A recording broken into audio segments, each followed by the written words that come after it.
Hello दोस्तों, तो चलिए आज हम लोग जानते हैं एसी में गैस चार्जिंग कैसे करेंगे। तो आते हैं, इस एसी में का गैस उड़ गया है, जिसको हम लोग देखते हैं कहाँ से गैस उड़ा है, बाकी कहाँ से क्या है हम लोग देखते हैं।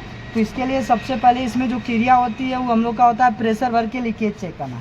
इसके अंदर हम लोग क्या करेंगे, प्रेशर भरेंगे और प्रेशर भर के लीकेज चेक करेंगे कि आखिर में गैस हम लोग की उड़ी कहाँ से। कभी कभी होता है कि इसके एनआरबी के यहाँ से भी गैस उड़ जाती है। अगर एनआरबी वाल्व ख़राब रहता है तो एनआरबी वाल्व में एक रबड़ होता है, अगर रबड़ आपका बाहर निकल जाएगा तब भी अपनी गैस क्या हो जाती है, उड़ जाती है। और कभी कभी होता है सिस्टम आपका लीकेज भी रहता है। तो लीकेज तो वैसे है नहीं, बाकी हम लोग देख लेते हैं कि कैसे चेक करते हैं कहाँ से क्या होता है। तो इसके लिए आपके पास क्या होना चाहिए, एक मैनिफोल्ड वाल्व होना चाहिए और एक आपके पास क्या होना चाहिए, वर्कशॉप कंप्रेसर होना चाहिए, ठीक है ना। मैनिफोल्ड वाल्व और एक वर्कशॉप कंप्रेसर। मैनिफोल्ड वाल्व इसलिए, मैनिफोल्ड वाल्व भी दो टाइप के आते हैं, एक आता है इसी में का डबल गेज और एक हम लोग का आता है सिंगल गेज। डबल गेज का मतलब क्या होता है, बस इसमें जो गेज आपको दिखाई दे रहा है, ये गेज आपका कितने रहेंगे, दो रहेंगे। एक आपका इसमें जो है कंपाउंड गेज है, उसमें कंपाउंड और प्रेशर गेज दोनों रहते हैं, तो उसे डबल गेज कहते हैं। और जिसमें एक होते हैं वो आपका कौन सा होता है, सिंगल गेज। तो ये अपने पास कौन सा गेज है, सिंगल गेज है, जिसको हम लोग कहेंगे सिंगल गेज मैनिफोल्ड वाल्व। और इसमें गेज कौन सा है, कंपाउंड गेज है। कंपाउंड गेज की पहचान क्या भाई, हम लोग इस पर लिखे हैं कि कौन सा कंपाउंड गेज है, लिखे नहीं ना है, तो फिर कैसे पहचानेंगे कि ये कंपाउंड गेज है कि प्रेशर गेज है। तो सिंपल सा है, इसके जो डायल होता है, डायल किसे हम लोग कहते हैं, जिस पे नंबर लिखा होता है, इसके डायल पर यदि 0 से भी नीचे अंक हो, जिसे हम लोग माइनस में कहते हैं, यदि माइनस में हो तो ये कंपाउंड गेज, यदि माइनस में ना हो, केवल 0 से एबव हो, 0 से प्लस में हो, तो आपका कौन सा गेज होता है, प्रेशर गेज। बाकी एक और भी पहचान होती है, नीला कलर। नीला कलर हमेशा लो प्रेशर को दर्शाता है, और जो प्रेशर गेज होता है वो लाल होता है, जो कि हाई प्रेशर को दर्शाता है। इसका प्रयोग लो प्रेशर वाले जगहों पर यूज करते हैं, उसका प्रेशर उसका यूज हाई वाली जगह होता है। वैसे अभी हम लोग क्या करते हैं, इसी से हम लोग यूज करते हैं, क्या करना, हमें सिस्टम में प्रेशर भर के लीकेज चेक करना। इसके लिए मैनिफोल्ड वाल्व है, मैनिफोल्ड वाल्व से कितनी पाइप निकली है, 2 पाइप। एक पाइप को हम लोग कहते हैं जो गेज के सामने वाली होती है, सब लोग ध्यान दीजिएगा, गेज के जो सामने वाली होती है उसे हम लोग गेज के नाम से जानते हैं, जो भी गेज होता है। और जो इसके बगल में होती है, इस बगल वाले को हम लोग कॉमन लाइन के नाम से जानते हैं। किस लाइन के नाम से, कॉमन लाइन से। तो इसके अंदर प्रेशर भरना है, प्रेशर भरने के लिए हम लोग क्या करेंगे, जो इसकी कॉमन लाइन होती है, मैनिफोल्ड वाल्व की कॉमन लाइन को, जो हमारे पास यहाँ वर्कशॉप एक कंप्रेसर रखा हुआ है, इस वर्कशॉप कंप्रेसर के डिस्चार्ज लाइन पर जोड़ देना है। किसको, मैनिफोल्ड वाल्व के कॉमन लाइन को वर्कशॉप कंप्रेसर के डिस्चार्ज पर जोड़ देना है, ठीक है ना। तो डिस्चार्ज इधर देखो, इसमें भी हम लोग का होता है कि वर्कशॉप कंप्रेसर में आप कैसे पता करेंगे कि कौन सक्शन लाइन है, कौन आपकी डिस्चार्ज लाइन है। तो सिंपल सा, जो अकेले होती है, जिधर वाली पाइप अकेले होती है वो आपकी सक्शन कहलाती है, और जिधर 2 पाइप लगी होती है उसमें से एक डिस्चार्ज और एक चार्जिंग होती है। लेकिन जब वर्कशॉप कंप्रेसर हम लोग बनाते हैं तो इसकी चार्जिंग लाइन को हमेशा क्या कर देते हैं, पंच कर देते हैं, केवल डिस्चार्ज लाइन को खुला रखते हैं। वो भी डिस्चार्ज लाइन को खुला का मतलब, इस पर हम लोग क्या जोड़ देते हैं, NRB valve, NRB pin, NRB pipe जोड़ देते हैं, लेकिन उसके अंदर की पिन को निकाल देते हैं। पिन नहीं होना चाहिए, उसके अंदर एक छोटी सी पिन होती है, इस सक्शन वाले में से भी निकाल देना है, डिस्चार्ज वाले में से भी निकाल देना, दोनों में पिन को रखना नहीं। तो क्या करेंगे, मैनिफोल्ड वाल्व की जो कॉमन लाइन है, कॉमन लाइन को वर्कशॉप कंप्रेसर के किस पे हम लोग जोड़ देंगे, डिस्चार्ज लाइन पे जोड़ देंगे। और मैनिफोल्ड वाल्व की ये जो प्रेशर गेज वाली लाइन होती है, प्रेशर गेज वाली लाइन को हम लोग कहाँ जोड़ देंगे, सिस्टम के चार्जिंग लाइन पर जोड़ देंगे। देखिए सिस्टम की चार्जिंग लाइन कौन सी है भाई, देखिए सिंपल सा, एसी के कंप्रेसर में से चार्जिंग लाइन नहीं निकलता है, फ्रिज वाले कंप्रेसर में से चार्जिंग लाइन निकलता है, लेकिन एसी का जो कंप्रेसर होता है उसमें से चार्जिंग लाइन नहीं निकलता। अब चार्जिंग लाइन उसमें से नहीं निकलता तो इसके सक्शन में से ही काट के हम लोग क्या कर देते हैं, चार्जिंग लाइन को बना देते हैं। तो चार्जिंग लाइन बनी है जिसमें एनआरबी भी लगी है, इसी के चार्जिंग लाइन पर हम लोग क्या जोड़ देंगे, मैनिफोल्ड वाल्व के प्रेशर गेज की लाइन को जोड़ देंगे। और अब क्या करेंगे, यहाँ से वाल्व को ओपन, यहाँ से वाल्व आपका क्या रहेगा, खुला रहेगा। इस वाले कंप्रेसर को चालू नहीं करना है, चालू करना है कौन से, वर्कशॉप कंप्रेसर को, यानी सिस्टम के कंप्रेसर को बंद, वर्कशॉप कंप्रेसर को चालू रखना है, ताकि ये सक्शन से हवा को खींच के डिस्चार्ज से हवा को पूरे एसी के अंदर क्या कर सके, आसानी से भर सके। एसी के अंदर मतलब जो एसी के अंदर compressor, condenser, filter air, capillary cooling वाला, उन सब में आसानी से प्रेशर को भर सके, जिससे हमें पता चल सके कि लीकेज कहाँ से है। चलिए बाकी हम लोग प्रेशर भरना स्टार्ट करते हैं। अभी इसकी सुई 0 पर है। हम लोग वर्कशॉप कंप्रेसर को चालू करते हैं और देखते हैं कि कितना, और इसके अंदर लगभग आप 100 से 150 तक भर सकते हैं, कोई दिक्कत नहीं है। वैसे 100 भी भर देंगे तो आसानी से लीकेज चेक हो जाता है। कुछ लोग वर्कशॉप कंप्रेसर नहीं बल्कि उससे ले जाके चेक करने लगते हैं नाइट्रोजन गैस से, तो नाइट्रोजन गैस से भी लीकेज चेक हो जाएगा, कोई दिक्कत नहीं होता है, और इससे भी आपका हो जाएगा। तो चलते हैं देखते हैं। हम लोग का कंप्रेसर स्टार्ट हो गया है।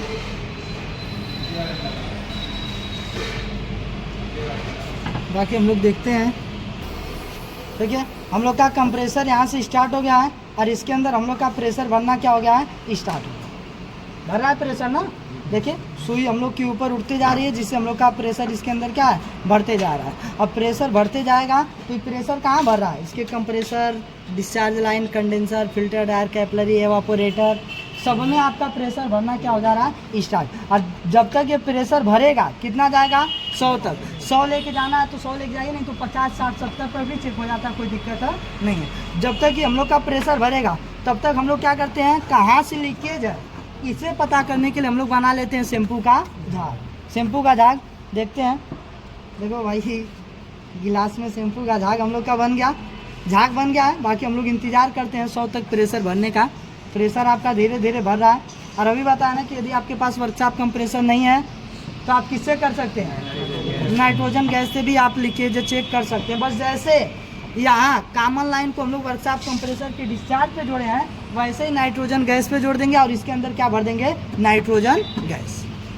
नाइट्रोजन गैस भर के फिर भी वही प्रोसेस आपका, प्रेशर भर जाने के बाद सभी जगहों पर हम लोग क्या लगाएंगे, शैम्पू का झाग। झाग लगा के हम लोग क्या करेंगे, लीकेज को चेक करेंगे। बाकी देखते हैं 70 तक हम लोग का प्रेशर भर गया है, गया ना 70 तक, 90,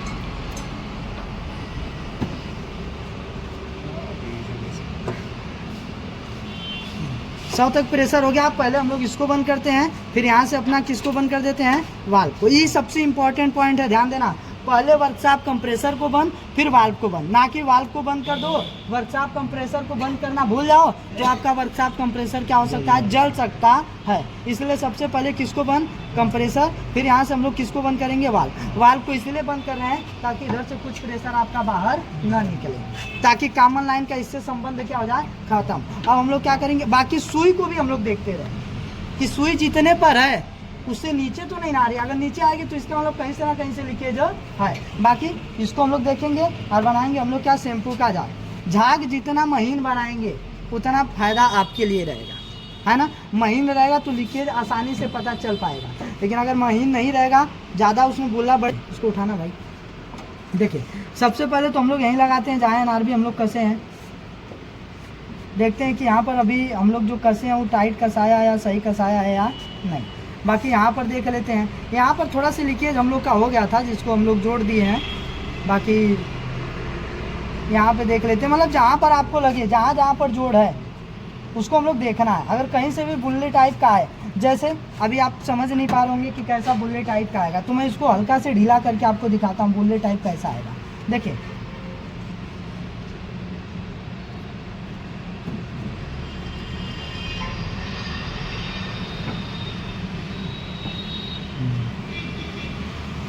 देखिए यहाँ पर आ रहा है ना, देखिए बस आगे कर सकते हैं, चाहिए देखें यहाँ से आपका बुल्ले टाइप आ रहा है। जब हम लोग पाइप को लगा रहे हैं तो बुल्ले टाइप अगर आएगा तभी इसका मतलब है क्या, सिस्टम आपका लीकेज है। अगर बुल्ले टाइप मान लेते हैं नहीं आया तब इस यहाँ से आपका पूरा प्रेशर आपका निकल रहा है। देखिए देखिए बुल्ला थोड़ा भी नहीं रुक रहा है, इसका मतलब सिस्टम यहीं से आपका क्या है, लीकेज है। इसको हम लोग टाइट कर दें, मतलब इस टाइप का आता है, हालांकि लीकेज नहीं है यहाँ से, इस टाइप का आता है। बाकी आपको जहाँ जहाँ लगेगा यहाँ पर चेक कर लो, यहाँ पर, यहाँ तक कि यहाँ भी चेक कर लो, क्योंकि वैक्यूम करने में बाद में दिक्कत ना हो। यहाँ पर भी लीकेज, मतलब जहाँ पर आपको लगे वहाँ पर चेक कर लो। और सबसे ज़्यादा इसमें जो लीकेज की संभावनाएं होती हैं वो आपके यहाँ होती हैं, जो बेंडर लगा है। तो इस बेंडर पे खास करके आप चेक करिएगा, इस बेंडरों पर। और इस पर झाग नहीं, बल्कि इस पर आप पानी को गिरा देंगे ना, तभी ये बता देगा कि लीकेज कहाँ से है। क्योंकि शैम्पू का पानी जहाँ पहुँचेगा, अगर वहाँ से लीकेज रहेगा तो बड़े आराम से जितनी भी इसमें जगह है सभी जगहों पर लीकेज को चेक कर लेते हैं। कभी कभी क्या होता है कि लीकेज, हालांकि ये लीकेज नहीं है, लीकेज तो लग रहा है, क्योंकि इसकी सुई कहाँ आ रही भाई, 90 तक आ गया है ना। क्या हम लोग यहाँ से निकाले थे, वहाँ से तो नहीं ना है। बाकी अभी रुक के हम लोग देख लेते हैं थोड़ा सा, 90 जो हम लोग किए थे। गिलास देना भाई, थोड़ा गिलास का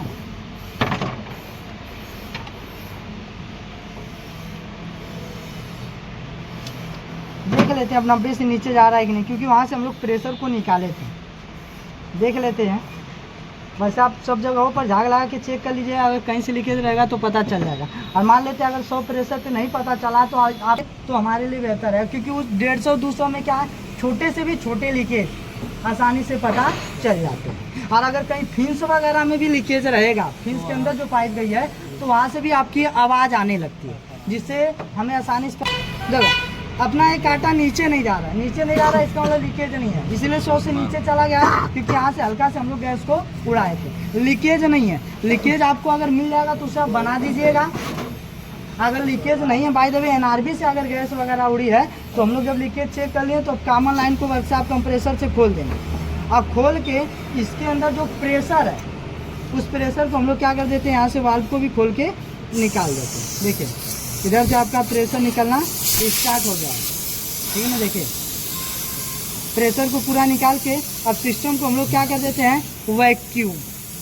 जब सिस्टम में प्रेशर भर के लीकेज चेक हो जाए तो उसके बाद हम लोग की कौन सी क्रिया होती है, सिस्टम में वैक्यूम करना। वैक्यूम का मतलब होता है इसके अंदर जो भी बाहरी हवा, बाहरी नमी गई इसकी पाइपों में, उस नमी वगैरह को निकालने वाली क्रिया को हम लोग कौन सी क्रिया कहते हैं, वैक्यूम करना कहते हैं। देखिए इसका प्रेशर पूरा का पूरा आपका कहाँ निकल आया, बाहर। जब पूरा प्रेशर आपका बाहर चला आएगा तो हमें करना क्या, इसके अंदर गैस भरना है, सॉरी वैक्यूम करना है। वैक्यूम करने के लिए हमारे पास वर्कशॉप कंप्रेसर से भी हम लोग वैक्यूम कर सकते हैं, या फिर वैक्यूम पंप से। अगर आपके पास वर्कशॉप कंप्रेसर तो इसी से कर दो, और अगर आपके पास वैक्यूम पंप है तो वैक्यूम पंप से ही कर दो, कोई दिक्कत नहीं। वैसे हम लोग किससे कर लेते हैं, वर्कशॉप कंप्रेसर। अंतर इतने का केवल वाल्व को खुला रखो, प्रेशर भर रहे थे तो वर्कशॉप कंप्रेसर के डिस्चार्ज पे जोड़े थे। अब हम लोग को इसके अंदर की वैक्यूम का मतलब तो निकालना, खींचना, सक करना। तो अब निकालना है ना, तो वर्कशॉप कंप्रेसर सक्शन लाइन का काम होता है खींचना, डिस्चार्ज का फेंकना। कुछ मत करो, इसकी कॉमन लाइन को वर्कशॉप कंप्रेसर। तो हम लोग क्या करेंगे, जो कॉमन लाइन है इसे वर्कशॉप कंप्रेसर के सक्शन लाइन पर जोड़ देंगे। और अब क्या करेंगे, यहाँ से वाल्व को ओपन रखेंगे। ओपन रख के हम लोग क्या कर देते हैं, वर्कशॉप कंप्रेसर को चालू, और इस समय भी सिस्टम के कंप्रेसर को बंद। बस यहाँ से याद रहे वाल्व क्या होना चाहिए, चालू। वाल्व चालू रहेगा तभी तो इसके अंदर से नमी को खींच पाएगा ना, तो वाल्व को भी खुला रखना। अब हम लोग क्या कर देते हैं, वर्कशॉप कंप्रेसर को चालू कर देते हैं, ठीक है ना। वर्कशॉप कंप्रेसर को चालू करेंगे और तब तक हम लोग वैक्यूम करेंगे जब तक कि इसकी सुई -30 पर ना आ जाए। वैसे तो लोग 15 से 20 मिनट तक वैक्यूम कर देते हैं, कोई दिक्कत नहीं होता है, लेकिन हम लोग तब तक करेंगे जब तक कि -30 पे सुई ना आ जाए। इसकी देखिए, बाकी सुई इसकी देखिए माइनस की तरफ जाने लगी। कहाँ जगह जा रही है, अब 10 की तरफ आने लगी। इससे भी धीरे धीरे आपकी कहाँ जा रही है, नीचे जा रही है। देखिए है ना, देखिए इसकी सुई आपकी क्या आ रही है, माइनस में जा रही है। आप लोग भी देख लो, है कि नहीं, सुई माइनस में जा रही है ना। तब तक हम लोग वैक्यूम करेंगे जब तक कि इसकी सुई -30 पर ना चली जाए।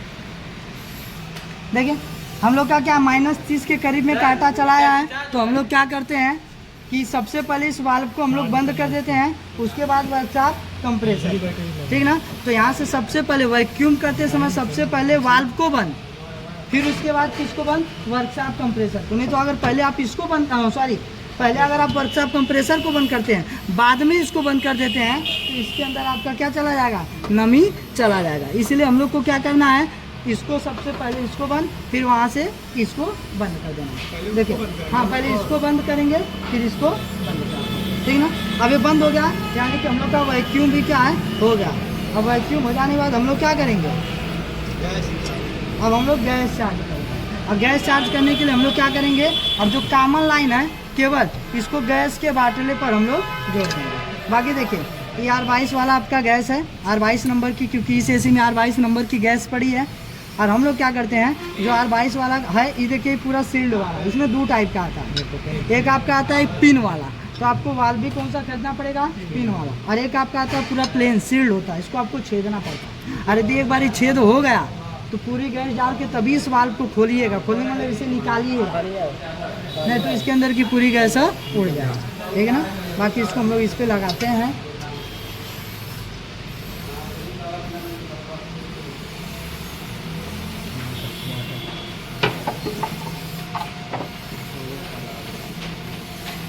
इसको अच्छे से हम लोग क्या कर देंगे, टाइट कर देंगे।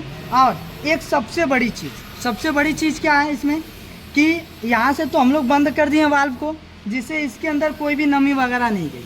लेकिन जो कॉमन लाइन को हम लोग वर्कशॉप कंप्रेसर से खोले हैं, इस कॉमन लाइन में बाहरी हवा, बाहरी नमी गई कि नहीं। अगर वही बाहरी हवा, बाहरी नमी अगर सिस्टम के अंदर चली जाए तो उसके अंदर मॉइस्चर चोकिंग की समस्या आएगी। तो सबसे बड़ी चीज़ कि इस कॉमन लाइन में से जो बाहरी हवा, बाहरी नमी गई उसे निकालना है। और उसे निकालने के लिए हम लोग कुछ नहीं, कॉमन लाइन जो है उसे हम लोग किस पे जोड़ देंगे, इसी पर। उससे पहले इसको हम लोग छेद लेते हैं।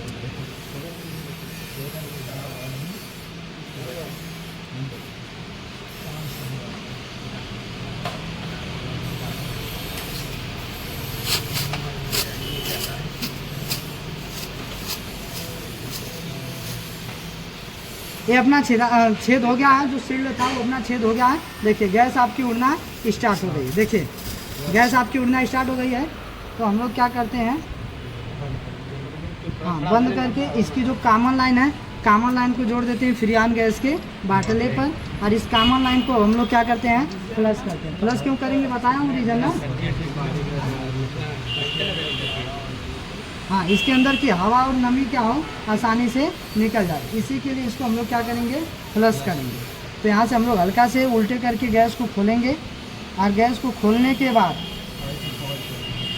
इसके अंदर जो गैस गई, बस कॉमन लाइन को हल्का से यहाँ से हम लोग क्या कर देंगे, ढीला कर देंगे। देखिए जिससे आपकी गैस निकलना स्टार्ट हो गई, जिससे देखिए वैक्यूम आपका हो गया, अर्थात कॉमन लाइन फ्लश हो गया। बस इतने में आपका कॉमन लाइन फ्लश हो गया। अब हम लोग क्या करते हैं, यहाँ से गैस को खोले ही हैं, बाटला को हम लोग उल्टे पोजीशन में पकड़े रहेंगे, पकड़ो इसको। और हाई जो प्रेशर गेज की लाइन है, यहाँ से एक पाइप गैस हम लोग इसके अंदर छोड़ देते हैं। कंप्रेसर के बंद स्थिति में ही इसके अंदर हम लोग क्या करते हैं, धीरे से एक पाइप गैस छोड़ देते हैं। एक पाइप हम लोग कुछ गैस इसके अंदर छोड़ देते हैं।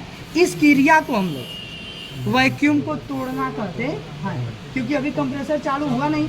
तो हम लोग क्या करते हैं कि यहाँ से अब कंप्रेसर के बंद स्थिति में कुछ गैस इसके अंदर डाल दिए, जिससे वैक्यूम क्या हो गया, टूट गया। क्योंकि वैक्यूम अगर आप नहीं तोड़ेंगे, कंप्रेसर के अंदर कुछ भी नहीं रहेगा और उसे आप ऐसे ही चला देंगे तो कंप्रेसर का पंपिंग बैठने के चांस होते हैं। इसीलिए इसके अंदर कुछ डाल के अगर कंप्रेसर को चलाया जाए तो ज़्यादा बेहतर रहेगा, है कि नहीं। अब बाकी यहाँ से थोड़ी सी गैस चली गई है, वाल्व बंद है, यहाँ से बाटला उल्टा है। अब हम लोग क्या करते हैं, अपने कंप्रेसर को चालू करते हैं, ठीक है ना। केवल कंप्रेसर को अभी चालू करते हैं। अभी पंखा हम लोग का चालू होगा, देखिए हम लोग क्या करते हैं, इस कंप्रेसर को बंद करो कौन, देखिए इस कंप्रेसर को हम लोग स्टार्ट किए, लेकिन अभी ना तो इसकी पीसीबी वैसे ही पीसीबी वाला है नहीं, ना तो इसकी पीसीबी और ना तो रोटरी। कंप्रेसर को हम लोग डायरेक्ट स्टार्ट किए। डायरेक्ट का मतलब फेस न्यूट्रल लेके आए, केवल कंप्रेसर को चालू किए। कैसे करेंगे, जो कंप्रेसर का कॉमन वाला होता है उसे डायरेक्ट एक सप्लाई डायरेक्ट दे दो, फेस या न्यूट्रल वाली एक सप्लाई हम लोग डायरेक्ट दे देंगे। और जो न्यूट्रल वाला, जो इसका रन स्टार्ट होगा, रन स्टार्ट को पकड़ेंगे, कैपेसिटर पे लगा देंगे।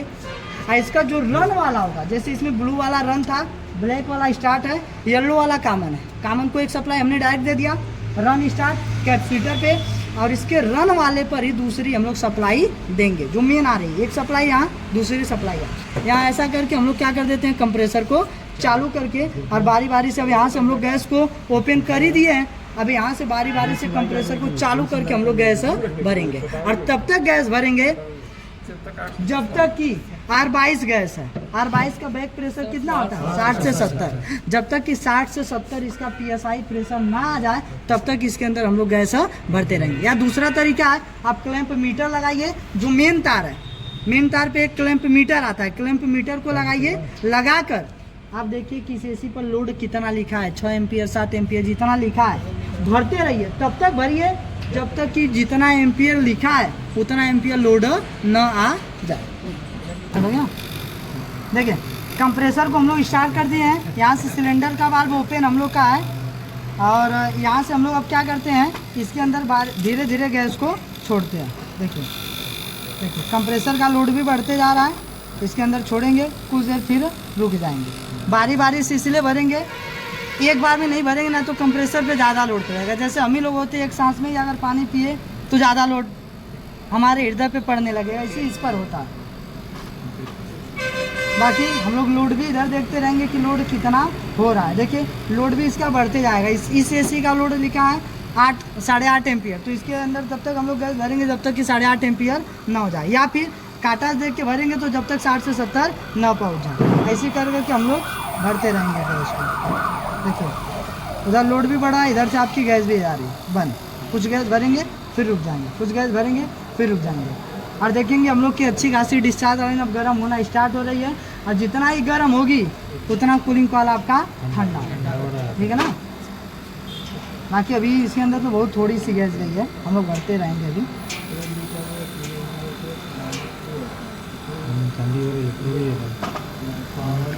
वही नहीं चलेगा भाई, ये ठंडा हो गया, डिस्चार्ज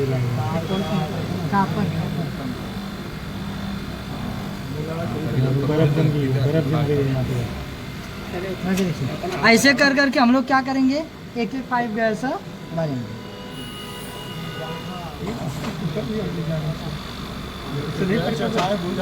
वो तो ऊपर जाएगा ना जब गैस भरेंगे तब। कहाँ उसमें कितना हाथ जा रहा है उसमें हटाइए।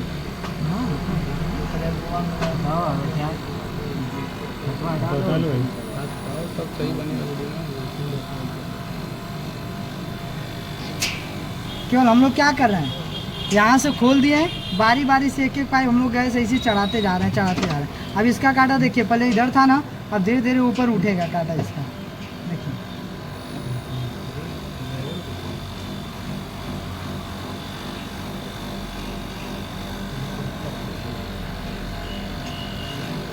डिस्चार्ज लाइन अच्छा खासा एकदम गर्म हो रहा है, और अभी बताएं जितना ही गर्म होगा उतना कूलिंग कॉइल आपका ठंडा करेगा।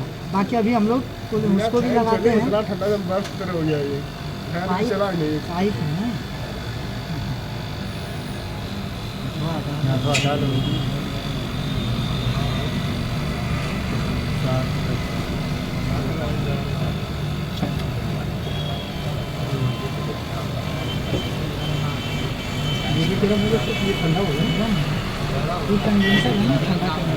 देखिए कांटा आपका 10 तक है ना, ऐसे कर करके हम लोग गैस भरते जाएंगे तो इसका कांटा हम लोग का क्या है ऊपर होता जाएगा। यही है एसी में गैस चार्ज करने की क्रिया।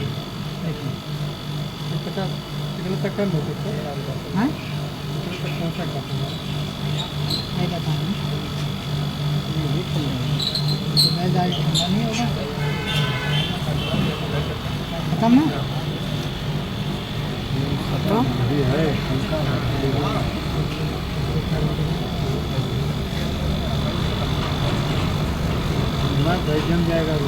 लोड कितना पहुँचेगा, लोड वो भी लेगा, ज़्यादा लेगा, ज़्यादा होगा, अभी कम होगा, अभी कम होगा। कलम मीटर सही नहीं बैठा रहा, इसको निकाल दो, बैटरी इसका लो, निकालो, सही नहीं बैठा रहा,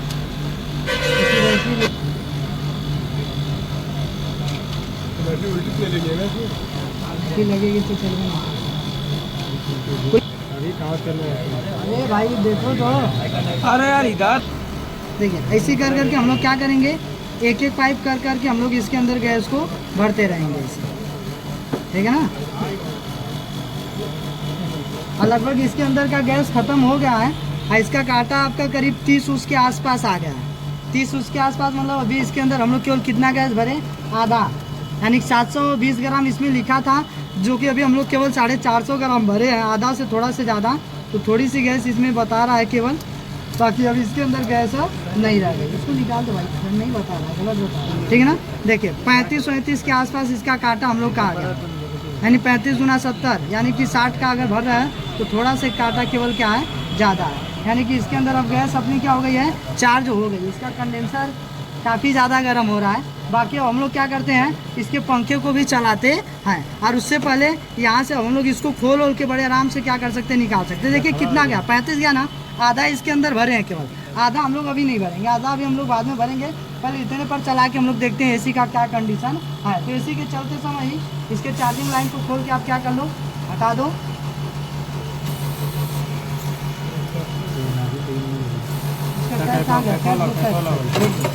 लोग देखिए हम लोग पंखे को भी स्टार्ट कर दिए हैं, और स्टार्ट कर देने से अब देखिए पूरा इधर का आपका जो हवा आ रही है, बाकी इधर हवा आपका जो कंडेंसर का तरफ है, ये आपकी पूरी हवा गर्म आ रही है, बाकी ये आपका कूलिंग कॉइल की तरफ है। तो देखिए ये हवा एकदम काफ़ी ठंडी आ रही है, और यहाँ पर कुछ लड़के हैं जो इस हवा का आनंद ले रहे हैं। और इधर देखिए कंडेंसर साइड है, तो इधर कोई भी अभी खड़ा नहीं है, क्योंकि ये क्या दे रहा है, गर्म हवा दे रहा है, और इधर जो है ठंडी हवा दे रहा है। तो कुछ लड़के ही केवल इधर जगह नहीं होने के कारण पूरे लड़के खड़े नहीं हैं। इधर से देखिए काफ़ी ठंडी हवा हम लोग की आ रही है, और ये आपका क्या है, कूलिंग कॉइल। तो इसमें आपकी थोड़ी अभी पूरी गैस नहीं भरे, उसके बाद हम लोग का अच्छा कार्य कर रहा है एसी। बाकी मिलते हैं हम लोग अगली वीडियो में अब इसी के साथ।